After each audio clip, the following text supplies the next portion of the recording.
ಕರ್ನಾಟಕದಲ್ಲಿ ಯಾವ ಹಬ್ಬ ನಡೀತಿದೆ ಇಲ್ಲ ಗೊತ್ತಿಲ್ಲ, ಆದ್ರೆ ನೇಮಕಾತಿಗಳ ಹಬ್ಬ ಮಾತ್ರ ಭರ್ಜರಿಯಾಗಿ ನಡೀತಾ ಇದೆ. ಈಗ ಪೊಲೀಸ್ ಎಕ್ಸಾಮ್ಗೆ ಯಾರು ಪ್ರಿಪ್ರೇಷನ್ ಮಾಡ್ತಾ ಇದ್ರಲ್ಲ, ಈಗ ಆಲ್ರೆಡಿ ನೀವು ಸಿವಿಲ್ ಪಿ ಸಿಗೆ ಪ್ರಿಪ್ರೇಷನ್ ನಡೀತಾ ಇದೆ. ಆಮೇಲೆ ಈಗ CRDR ಕೂಡ ನೋಟಿಫಿಕೇಶನ್ ಆಗಿದೆ ಆಲ್ರೆಡಿ. ಈಗ ಮತ್ತೆ KSRP ನೋಟಿಫಿಕೇಶನ್ ಬಿಟ್ಟಿದ್ದಾರೆ, ಆಮೇಲೆ KSISF ಬಿಟ್ಟಿದ್ದಾರೆ, ಆಮೇಲೆ IRB ಬಿಟ್ಟಿದ್ದಾರೆ. ಇಷ್ಟು ನೋಟಿಫಿಕೇಶನ್ಗಳು ಬಂದಿದೆ. ಪೊಲೀಸ್ ಎಕ್ಸಾಮ್ಸ್ ಎಲ್ಲ ಪೊಲೀಸ್ ಎಕ್ಸಾಮ್ಸ್. ನಾನ್ HKಗೆ ಬರೀ KSRP ಇದೆ, ಆಮೇಲೆ HKಗೆ ಇವು 3 ಇದೆ. ಕ್ಲಿಯರ್ ಇದೆಯಾ? ಅದ್ರ ಬಗ್ಗೆ ಡೀಟೇಲ್ ಆಗಿ ನಾನು ತಿಳಿಸ್ತೀನಿ ನೋಟಿಫಿಕೇಶನ್ ಅಲ್ಲಿ.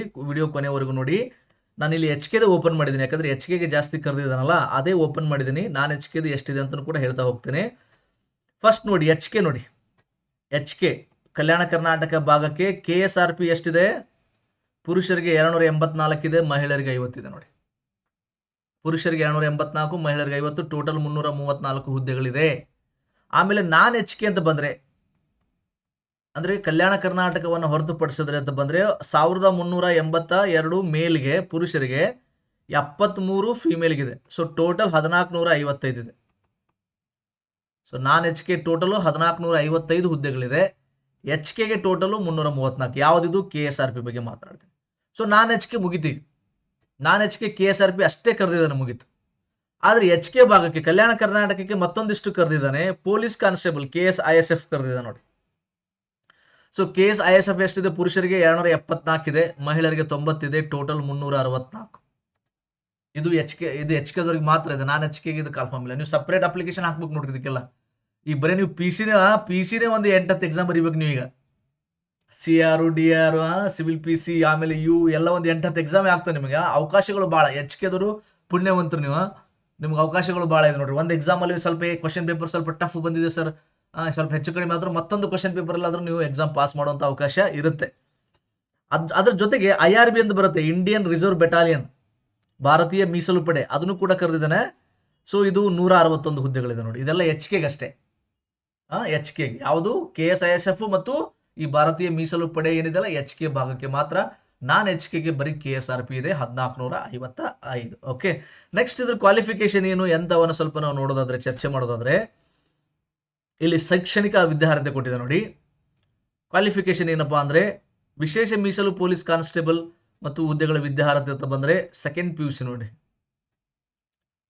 ಇಕ್ವಿಲೆಂಟ್ ಕ್ವಾಲಿಫಿಕೇಶನ್, ತತ್ಸಮಾನ ಅಥವಾ ತತ್ಸಮಾನ ಅಂತ ಕರಿತೀವಿ. PUC ಮೇಲೆ ಏನು ಬರಿತಾ ಇದ್ರಲ್ಲ, ಸಿವಿಲ್ PC, CRDR ಗೆಲ್ಲ ಹಾಕಿರಲ್ಲ ಈಗ, ನಿಮಗೆ ನೋಡ್ರಿ ಇದೆಲ್ಲ ನಿಮಗೆ ಕ್ಲಿಯರ್ ಇದೆಯಾ? ಎಸ್, ಕ್ವಾಲಿಫಿಕೇಶನ್ ನೋಡಿದ್ರ. ನೆಕ್ಸ್ಟ್ ಅದಾದ್ಮೇಲೆ ಎಕ್ಸಾಮ್ ಎಲ್ಲ ಯಾವಾಗಿದೆ ಅದು ನೋಡ್ಬೇಕಲ್ರಿ, ಬಹಳ ಇಂಪಾರ್ಟೆಂಟು. ಆಮೇಲೆ ವಯೋಮಿತಿ ನೋಡ್ರಿ, ವಯೋಮಿತಿ ಏಜ್ ಎಷ್ಟಿದೆ, ಏಜ್ ರಿಲ್ಯಾಕ್ಸೇಷನ್ ಕೊಟ್ಟಿದ್ದಾನೆ. ಕೊಟ್ಟ ಮೇಲೆ ಈಗ GM ದವರಿಗೆ, ಜನರಲ್ ಮೆರಿಟ್ ದವರಿಗೆ 33 ಇದೆ ನೋಡಿ ಏಜ್, ಸಿಕ್ಕಾಪಟ್ಟಿದೆ. Police exam 33. ಆಮೇಲೆ 2A, 2B, 3A, 3B, SC ST ಎಲ್ಲ 35 ವರ್ಷ ಇದೆ ನೋಡಿ, 35 ಇದೆ. ಆಮೇಲೆ ಕರ್ನಾಟಕ ಅರಣ್ಯ ಪ್ರದೇಶಗಳಲ್ಲಿ ವಾಸಿಸುವ ಬುಡಕಟ್ಟು ಅಭ್ಯರ್ಥಿಗಳಿಗೆ 38 ಇದೆ, 38 ಇದೆ. ಒಂದು ಒಳ್ಳೆ ಅವಕಾಶ, ಯಾಕಂದ್ರೆ 3-4 ವರ್ಷಗಳಿಂದ ನೋಟಿಫಿಕೇಶನ್ ಇರಲಿಲ್ಲಲ್ಲ. ಸೊ ಬಹಳಷ್ಟು ವಿದ್ಯಾರ್ಥಿಗಳು ವೇಟ್ ಮಾಡ್ತಾ ಇದ್ರೆ ನಿಮಗೆಲ್ಲ ಏಜ್ ಏನು ಸಮಸ್ಯೆ ಆಗಲ್ಲ ಅಂತ ನಾನು ಭಾವಿಸ್ತೀನಿ. ಯಾಕಂದ್ರೆ ಏಜ್ ರಿಲ್ಯಾಕ್ಸೇಷನ್ ಸಿಕ್ಕಾಪಟ್ಟಿದೆ, ಅನಾಹುತ ಏಜ್ ರಿಲ್ಯಾಕ್ಸೇಷನ್ ಇದೆ. ನೆಕ್ಸ್ಟ್ ಆನ್ಲೈನ್ ಅರ್ಜಿ ಸಲ್ಲಿಸಲು ವೇಳಾಪಟ್ಟಿ ನೋಡಿ. ನೀವು ಅಪ್ಲಿಕೇಶನ್ ಹಾಕೋದಕ್ಕೆ 13/7 ಸ್ಟಾರ್ಟ್ ಆಗುತ್ತೆ, 10/8 ಮುಗಿಯುತ್ತೆ. ಆಮೇಲೆ 11/8 ನೀವು ಶುಲ್ಕ ಪಾವತಿ ಮಾಡೋದಕ್ಕೆ ಅವಕಾಶ ಇರುತ್ತೆ. ಕ್ಲಿಯರ್ ಇದೆಯಾ? ನೆಕ್ಸ್ಟ್ ಇದಾದ್ಮೇಲೆ ಎಕ್ಸಾಮ್ ಬಹಳ ಇಂಪಾರ್ಟೆಂಟ್. ಎಕ್ಸಾಮ್ ಯಾವಾಗಿದೆ ರೀ ಸರ್? ಅದ್ರ ಜೊತೆಗೆ ಶುಲ್ಕ ನೋಡಿ ಸ್ವಲ್ಪ ಹೆಚ್ಚಿಗೆ ಇರುತ್ತೆ ಇವ್ರದ, ಫೀಸ್ ಜಾಸ್ತಿ ಇದೆ KEದವ್ರದ್ದು. ಬಹಳಷ್ಟು ವಿದ್ಯಾರ್ಥಿ ಸಂಘಟನೆಗಳೆಲ್ಲ ಬಹಳಷ್ಟು ಹೋರಾಟ ಮಾಡಿದ್ರು, ಕೇಳ್ಕೊಟ್ರು, ಅವ್ರು ಕಮ್ಮಿ ಮಾಡಿಲ್ಲ. ನೀವು 2A, 2B, 3A, 3B ಇದ್ರೆ 750 ಇದೆ ನೋಡಿ. ಆಮೇಲೆ SC ST ಕ್ಯಾಟಗರಿ 1 ಅಥವಾ ಸೈನಿಕ ಅಭ್ಯರ್ಥಿಗಳಿದ್ರೆ 500 ಇದೆ ನಿಮಗೆ ಫೀಸ್. ಶುಲ್ಕ ಎಷ್ಟು ಕಟ್ಟಬೇಕಾಗುತ್ತೆ ನೀವು? HK ಅದರಲ್ಲ 3 ಅಪ್ಲಿಕೇಶನ್ ಹಾಕ್ಬೇಕಲ್ಲ, ದುಡ್ಡೇ ಜಾಸ್ತಿ ಹೋಗುತ್ತೆ. ಅದಕ್ಕೆ ಏನು ಮಾಡೋಕ್ಕಾಗಲ್ಲ, ಬರೀರಿ. ಯಾಕಂದ್ರೆ ಅವಕಾಶ ಇಂಪಾರ್ಟೆಂಟ್. ಈಗ ಹೋಲ್ ಬಿಡ್ರಿ, ಒಂದು 500 ರೂಪಾಯಿ 1000 ರೂಪಾಯಿ ಹೆಚ್ಚಿಗೆ ಹೋದ್ರೂ ಪರವಾಗಿಲ್ಲ. ಆದ್ರೆ ಈಗ ನೋಟಿಫಿಕೇಶನ್ ಬಂದಿದ್ರೆ ಅದು ಖುಷಿ ಪಡೋಣ, ಮತ್ತೆ ಬೇರೆ ಏನು ಬೇರೆ ದಾರಿ ಇಲ್ಲ ಈಗ. ಯಾಕಂದ್ರೆ ಎಷ್ಟೆಲ್ಲ ಕೇಳ್ಕೊಂಡ್ರೆ ಅವ್ರು ಕಮ್ಮಿ ಮಾಡಿಲ್ಲ ನೋಡಿ. ಸಿಲೆಬಸ್ ಏನಿದೆ ಅಂತ ಬಂದ್ರೆ, ಸಬ್ಜೆಕ್ಟ್ ಸಾಮಾನ್ಯ ಅಧ್ಯಯನ ಮತ್ತು ಮಾನಸಿಕ ಪರೀಕ್ಷೆ ಇರುತ್ತೆ. ಓಕೆ, ಪ್ರಶ್ನೆ ಪತ್ರಿಕೆ ಹಾಗೂ ಪಠ್ಯಕ್ರಮ ತಗೊಳ್ಳೋದಾದ್ರೆ ಟೋಟಲ್ ಕ್ವಶನ್ಸ್ 100 ಇರುತ್ತೆ, ಒಟ್ಟು ಅಂಕಗಳು 100. 1.5 ಗಂಟೆಯಲ್ಲಿ ಸಾಲ್ವ್ ಮಾಡಬೇಕು. 1.5 ಗಂಟೆನೇ ಇರುತ್ತೆ ಇಲ್ಲಿ. 90 ಮಿನಿಟ್ಸ್ ಅಲ್ಲಿ ಎಕ್ಸಾಮ್ ಬರೀಬೇಕ್ರಿ. ಸ್ವಲ್ಪ ಕಷ್ಟನೇ. KEದವ್ರದ್ದು ಲೆಂತ್ ಇರುತ್ತೆ, ಹೊಂದಿಸಿ ಬರೀರಿ. ಹೇಳಿಕೆ ಪ್ರಶ್ನೆಗಳೆಲ್ಲ ಇರೋದ್ರಿಂದ ಸ್ವಲ್ಪ ಕಟ್ ಆಫ್ ಕಡಿಮೆ ನಿಲ್ಲುತ್ತೆ. ಹೀಗಾಗಿ ಸ್ವಲ್ಪ ಬಹಳ ಕೇರ್ಫುಲ್ ಆಗಿ ಸ್ವಲ್ಪ ನೀವು ಹೆಚ್ಚು ಟೆಸ್ಟ್ ಸೀರೀಸ್ ಬರೀಬೇಕು. ಸಿಕ್ಕಾಪಟ್ಟೆ ಟೆಸ್ಟ್ ಸೀರೀಸ್ ಬರೀಬೇಕು. ನನ್ನ ಹತ್ರ ಟೆಸ್ಟ್ ಸೀರೀಸ್ ಬೇಕು ಅಂದರೆ 7026583625 ಈ ನಂಬರ್ಗೆ ಜಸ್ಟ್ ನೀವು KE ಅಂತ ಟೈಪ್ ಮಾಡಿ, ನಾನು ನಿಮಗೆ ಟೆಸ್ಟ್ ಸೀರೀಸ್ ಕಳಿಸ್ತೀನಿ. ಅದು 450 ಇದೆ, ಬಟ್ ಕಮ್ಮಿ ಮಾಡ್ತೀನಿ, ನಿಮಗೆ ಡಿಸ್ಕೌಂಟ್ ಮಾಡ್ತೀನಿ. ಯಾರಿಗಾದ್ರೂ ಬೇಕು ಅಂದರೆ ಟೆಸ್ಟ್ ಸೀರೀಸ್ KE ಇದೆ, ಯಾಕಂದರೆ ಎಲ್ಲ ಎಕ್ಸಾಮ್ ಕಂಡಕ್ಟ್ ಮಾಡ್ತಿರೋದು KE ದವರೇ. 7026583625 ವಾಟ್ಸಪ್ ನಂಬರ್ಗೆ ನೀವು ಜಸ್ಟ್ KE ಅಂತ ಟೈಪ್ ಮಾಡಿದ್ರೆ ನೀವು ಅಲ್ಲೇ ನಾನು ಹೇಳ್ತೀನಿ, ಕಮ್ಮಿ ಆಗುತ್ತೆ. 390 ರೂಪೀಸ್ ತೊಗೊಳ್ಳಿ. ಅರ್ಥ ಆಯ್ತಾ?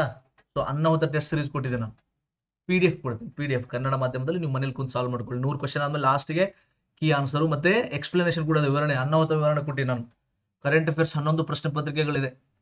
ಈಗ ನೆಕ್ಸ್ಟ್ ನೀವು ಯಾರು ಸಿವಿಲ್ PC CRDR ಅಥವಾ ಈ ಎಕ್ಸಾಮ್ಗೆ ಯಾರು ಬರೀತಾರೆ, ಕರೆಂಟ್ ಅಫೇರ್ಸ್ 11 ಪ್ರಶ್ನೆ ಪತ್ರಿಕೆಗಳು ಇತ್ತೀಚಿನ 11 ತಿಂಗಳು. ಆಮೇಲೆ ಸಾರಾಂಶ ಅಂತ ಮಾಡೀನಿ, ಜಿಸ್ಟ್ ಅಂತ ಮಾಡೀನಿ. ಲಾಸ್ಟ್ ಮೂಮೆಂಟ್ ಎಕ್ಸಾಮ್ ಟೈಮಲ್ಲಿ ನೀವು ರಿವಿಷನ್ ಮಾಡ್ಕೊಳ್ಳಿ ಕರೆಂಟ್ ಅಫೇರ್ಸ್. ಆಮೇಲೆ ಒಂದು 9 ಪ್ರಶ್ನೆ ಪತ್ರಿಕೆ ಇತಿಹಾಸ, ಭೂಗೋಳಶಾಸ್ತ್ರ, ಮೆಂಟಲ್ ಎಬಿಲಿಟಿ, ಸೈನ್ಸ್, ಇವೆಲ್ಲ ಒಂದು 9 ಪ್ರಶ್ನೆ ಪತ್ರಿಕೆ. ಟೋಟಲ್ 27-28 ಪ್ರಶ್ನೆ ಪತ್ರಿಕೆಗಳಿದೆ PDF. ಸೊ ತಗೋಬಹುದು. ಓಕೆ, ಎಲ್ಲಾದ್ರೂ ತಗೊಂಡಿದ್ರೆ ಓಕೆ, ತಗೊಂಡಿಲ್ಲ ಅಂದ್ರೆ ತಗೊಳ್ಳಿ ಆಯ್ತಾ ನನ್ನ ಹತ್ರ. ರೈಟ್. ಸೊ ಅದ್ರ ಜೊತೆಗೆ ನೋಡಿ, ನೆಕ್ಸ್ಟು ಋಣಾತ್ಮಕ ಮೌಲ್ಯಮಾಪನ ಇರುತ್ತೆ, 0.25 ನೆಗೆಟಿವ್ ಇರುತ್ತೆ. ಸೊ ಅನ್ನೆಸೆಸರಿ ಸುಮ್ಮನೆ ಏನಾರು ಹಾಕಂಗಿಲ್ಲ, ಅದ್ರ ಬಗ್ಗೆ ನೆನ್ಪಿಟ್ಕೊಳ್ಳಿ. ಆಮೇಲೆ ದೇಹಾದ್ರಡತೆ ವೆರಿ ಇಂಪಾರ್ಟೆಂಟ್. ನೋಡಿ, ನೀವು ಫಸ್ಟ್ ಎಕ್ಸಾಮ್ ಇರುತ್ತೆ, ಲಿಖಿತ ಪರೀಕ್ಷಾ. ಈ ಎಕ್ಸಾಮ್ ಬರೀತಿರಲ್ಲ, ಈ ಪೇಪರ್ ಬರೀತಿರಲ್ಲ, ಬರೆದ್ಮೇಲೆ 1:5 ಅನುಪಾತದಡಿ ಏನಾಗುತ್ತೆ, ನೆಕ್ಸ್ಟ್ ಫಿಸಿಕಲ್ಗೆ ಕ್ವಾಲಿಫೈ ಆಗ್ತೀರಾ ನೀವು. ಫಸ್ಟ್ ಎಕ್ಸಾಮು, ಆಮೇಲೆ ಫಿಸಿಕಲ್. ನೋಡಿ, ಕ್ಲಿಯರ್ ಇದೆಯಾ? ಹಾಂ. ಸೊ ನೀವು ಫಿಸಿಕಲ್ಗೆ ಏನೇನು ಬೇಕಪ್ಪ ಅಂದರೆ, ನಿಮಗೆ ಏನೇನು ಬೇಕು ಅದಕ್ಕೆ ಒಂದಿಷ್ಟು ಕ್ವಾಲಿಫಿಕೇಶನ್. ಫಿಸಿಕಲ್ ಅಂದರೆ ಕನಿಷ್ಠ ಎತ್ತರ ನೋಡ್ರಿ 168 ಸೆಂಟಿಮೀಟರ್ ಇರಬೇಕು. ಆಮೇಲೆ ಕನಿಷ್ಠ ಎದೆ ಸುತ್ತಳತೆ 86 ಸೆಂಟಿಮೀಟರ್ ಇರಬೇಕು, ವಿಸ್ತರಿಸಿದಾಗ, ಪೂರ್ತಿ ವಿಸ್ತರಿಸಿದಾಗ. ಕನಿಷ್ಠ ವಿಸ್ತರಣೆ 5 ಸೆಂಟಿಮೀಟರ್. ಓಕೆ, ಹಿಂಗೆ ಹಿಗ್ಗಿಸ್ಬೇಕು, ಹಿಂಗೆ ಉಸುಲು ತೊಗೊಂಡು ಹಿಗ್ಗಿಸಿದಾಗ 5 ಸೆಂಟಿಮೀಟರ್ ಹಿಗ್ಗಬೇಕು. ಆಮೇಲೆ ಮಹಿಳೆಯರ ಹೈಟ್ ನೋಡ್ರಿ 158 ಸೆಂಟಿಮೀಟರ್ ಇದೆ, 158 ಇದೆ. ಕನಿಷ್ಠ ತೂಕ 45 kg ಇರುತ್ತೆ. 45 kg ಕೆಳಗಿದ್ರೆ ಬರಲ್ಲ, 45 kg ಮೇಲಿರ್ಬೇಕು ನೀವು. ಆಮೇಲೆ ಅರಣ್ಯ ಪ್ರದೇಶಗಳಲ್ಲಿ ವಾಸಿಸುತ್ತಿರುವ ಬುಡಕಟ್ಟು ಪುರುಷ ಅಭ್ಯರ್ಥಿಗಳಿಗೆ ಕನಿಷ್ಠ ಎತ್ತರ 155 ಸೆಂಟಿಮೀಟರು. ಎದೆ ಸುತ್ತಳತೆ ನೋಡಿ 5 ಸೆಂಟಿಮೀಟರ್ಗಳ ಕನಿಷ್ಠ ವಿಸ್ತರಿಸುವುದರೊಂದಿಗೆ ಸಂಪೂರ್ಣವಾಗಿ ಹಿಗ್ಗಿಸಿದಾಗ 75 ಸೆಂಟಿಮೀಟರ್ಗಳಿಗಿಂತ ಕಡಿಮೆ ಇಲ್ಲದಂತೆ, 75 ಇದೆ, ಕಮ್ಮಿ ಇರುತ್ತೆ. ಓಕೆ, ಹೈಟ್ ಕಮ್ಮಿ ಇರುತ್ತೆ, ಸ್ವಲ್ಪ ಚೆಸ್ಟ್ ಅದನ್ನು ಕಡಿಮೆ ಮಾಡಿದರೆ. ಕರ್ನಾಟಕ ಅರಣ್ಯ ಪ್ರದೇಶಗಳ ಬುಡಕಟ್ಟು ಮಹಿಳಾ ಅಭ್ಯರ್ಥಿಗಳಿಗೆ ಕನಿಷ್ಠ ಎತ್ತರ 150 ಇರಬೇಕು, ಆಮೇಲೆ ತೂಕ 45 ಇರಬೇಕು. ಎರಡು ಕಡೆ ಒಂದೇ. ಇಲ್ಲಿ 158 ಸೆಂಟಿಮೀಟರ್ ಇದೆ, ಇಲ್ಲಿ 150 ಇದೆ. ಓಕೆ, ಸೊ ಇದು ನಿಮ್ಮದು ಹೈಟು, ವೆಯ್ಟು ಎಲ್ಲ ಚೆಸ್ಟ್ ಆಯಿತು. ಇದು ನೆಕ್ಸ್ಟ್ ಈಗ ನೀವು ರನ್ನಿಂಗ್ ಎಲ್ಲ ಮಾಡ್ಬೇಕಲ್ರಿ, ಅದು ಇಂಪಾರ್ಟೆಂಟ್ ಅಲ್ಲ. ಅಷ್ಟಾದ್ಮೇಲೆ ಮುಗಿಯಲ್ಲ. 1600 ಮೀಟ್ರ್ ಓಡ್ಬೇಕು ನೋಡ್ರಿ, 6.5 ನಿಮಿಷದಲ್ಲಿ ಓಡ್ಬೇಕು. ಇದ್ದು ದೊಡ್ಡ ಸವಾಲು ಅಂದರೆ 6.5 ನಿಮಿಷದಲ್ಲಿ ಓಡ್ಬೇಕಲ್ರಿ, ಅನ್ನಾಹುತ ಇದು. ನೆಕ್ಸ್ಟ್ ಉದ್ದ ಜಿಗಿತ ಅಥವಾ ಎತ್ತರ ಜಿಗಿತ, ಯಾವುದರೇ ಒಂದು ಪಾಸ್ ಆಗಬೇಕು. ಉದ್ದ ಜಿಗಿತದಲ್ಲಿ ಪಾಸ್ ಆದ್ರೆ ಓಕೆ, ಹೈ ಜಂಪ್ ಏನು ಅವಶ್ಯಕತೆ ಇಲ್ಲ. ಅಲ್ಲಿ ಫೇಲ್ ಆದ್ರೆ ಇಲ್ಲಿ ಹೈ ಜಂಪ್ ಮಾಡಿಸ್ತಾರೆ. ಇದು ಎಷ್ಟಿದೆ ನೋಡ್ರಿ, 3.8 ಮೀಟರ್ ಇದೆ. 1.28 ಮೀಟರ್ಗಿಂತ ಹೈಟ್ ಅಷ್ಟು ಜಿಗಿಬೇಕು. ಗುಂಡು ಎಸೆತ ನೋಡಿ 7.2 kg ಇರುತ್ತೆ ಗುಂಡು.